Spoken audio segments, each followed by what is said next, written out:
So kingdom. So microorganisms, they included one kingdom. Then all plant they included in kingdom plants. And animalia, all the animals included in.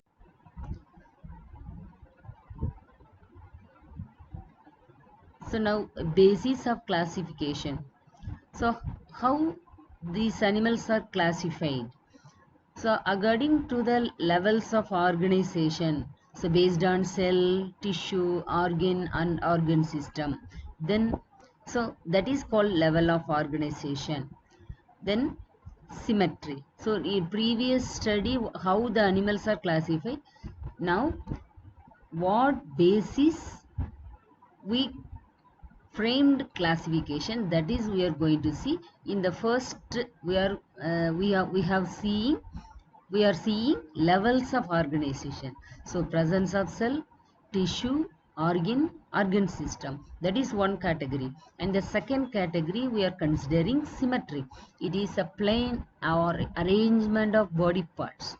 So there are radial symmetry. Some animals are radial symmetry, some are bilateral.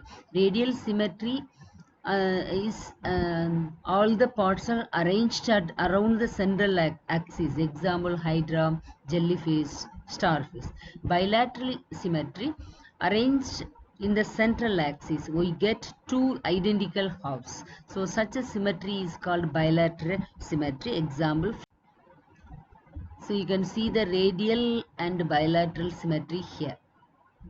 So hydra is a radial and tortoise is a bilateral symmetry. If we divide the animal body, we'll get two halves. Then germ layers. So in every animal, a embryo is formed. So in the basic, the embryos develop some germ layers. From the germ layers only, the embryo develop organs.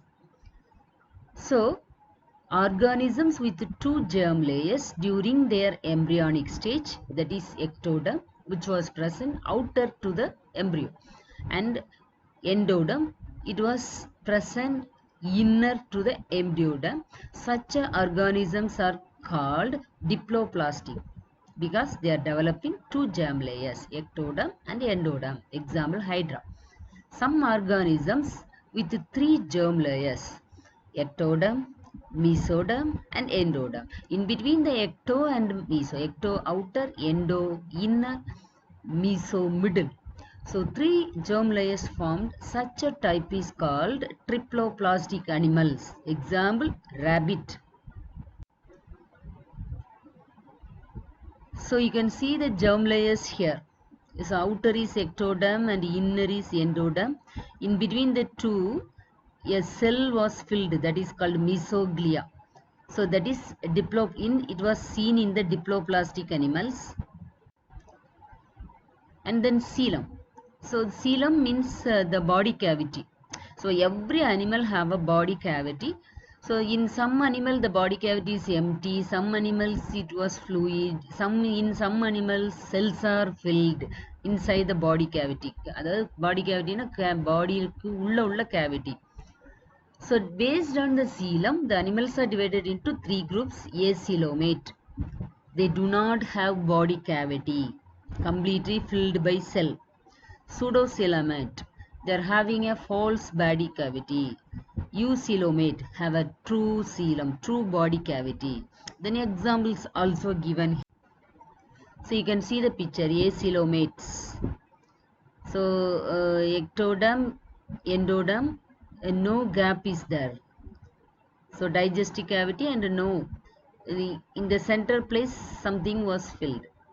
Pseudocoelomata, they are producing a false body cavity, so it is called in between the ectoderm endoderm some space is there, that is called pseudocoelomata. Eucoelomata, they are having a definite body cavity, so it is called eucoelomata. So after that Up to that, what we have seen, levels of organization, and then symmetry, then germ layers, and then silo. So now the major group was divided due to the presence of notochord or absence.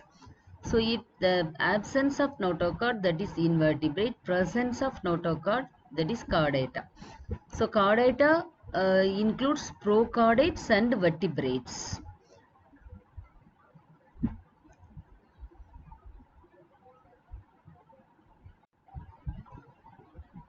Then binomial nomenclature. So this method, each and every animal should named by two names.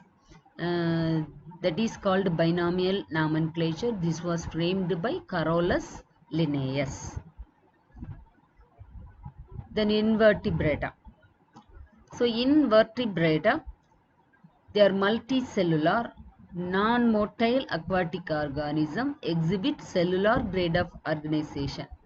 So cellular level, and then they are cellular grade of organization, and then but it has many pores, that is called osteum. Then body wall contains spicules. The reproduction is both asexual and sexual methods. Epilectella, cycon. So sponges. So in the invertebrata, so sponges is the first phylum, that is multicellular, non-motile, perforated with many pores called osteum. Non-motile na move பண்ணாது. Body wall ல வந்து spicule இருக்கு. Reproduction sexual or asexual. Hello? Hello?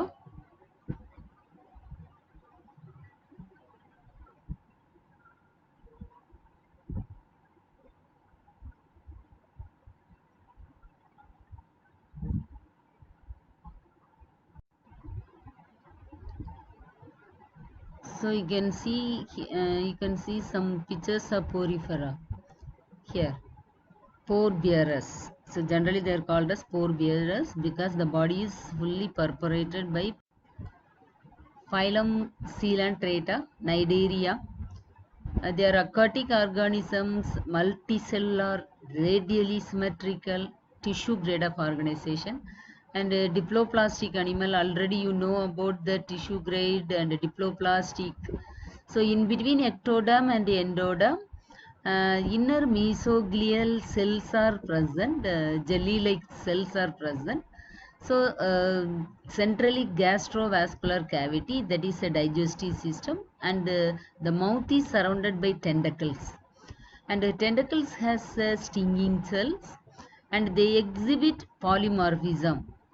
Polymorphism means they will, in their lifetime, they will lead two mode of life. One is polyp shape and another one is umbrella shape. So half of the life period they are spending with polyp. Polyp na rod madri ulla shape. And then another half of the life it is spent as a umbrella shape.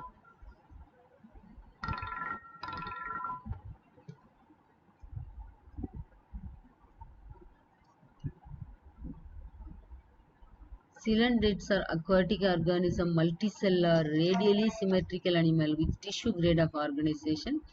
Diploplastic layer, ectoderm and inner endoderm. In between two non-cellular jelly-like substance present, that is called mesoglia. And the mouth is surrounded by tentacles. Tentacles has a stinging cell, that is nidoblast. And then stinging cell na அப்படி தேள் கொட்டும்ல அது மாதிரி கொட்டுற செல் இருக்கு அதுக்கு. அது மாதிரி they are exhibiting polymorphism. Polymorphism அப்படின்னாலே அது வந்து ரெண்டு விதமான லைஃப் வந்து லைஃப்ல லீட் பண்ணுது. ஒன்று வந்து பாலிப் ஸ்டேஜ், இன்னொன்று வந்து அம்பர்லா ஸ்டேஜ். பாலிப்னா வந்து பார்த்தீங்கன்னா ராட் மாதிரி, அம்பர்லா மாதிரி ஒரு ஷேப். ஸோ பாதி லைஃப்பை பாலிப் ஸ்டேஜ்லையும் பாதி லைஃப்பை அம்பர்லா ஸ்டேஜ்லையும் அது ஸ்பெண்ட் பண்ணும். ஸோ ரீப்ரொடக்ஷன் வந்து ஏசெக்ஷுவலாகவும் பண்ணும், செக்ஷுவலாகவும் பண்ணும். Example hydra, jellyfish.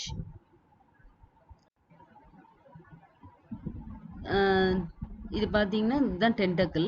இப்போ வந்து இது அம்பர்லா ஷேப்பில் உள்ள stage.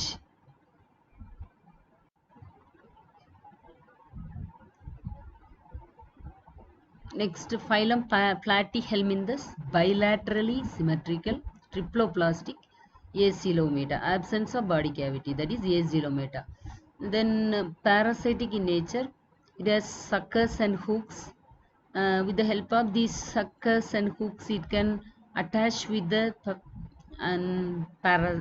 coast. Excretion occur by flame cell. Then hermaphrodite worms. Both male and females are present in the same animal. Example, liver fluke and tapeworm.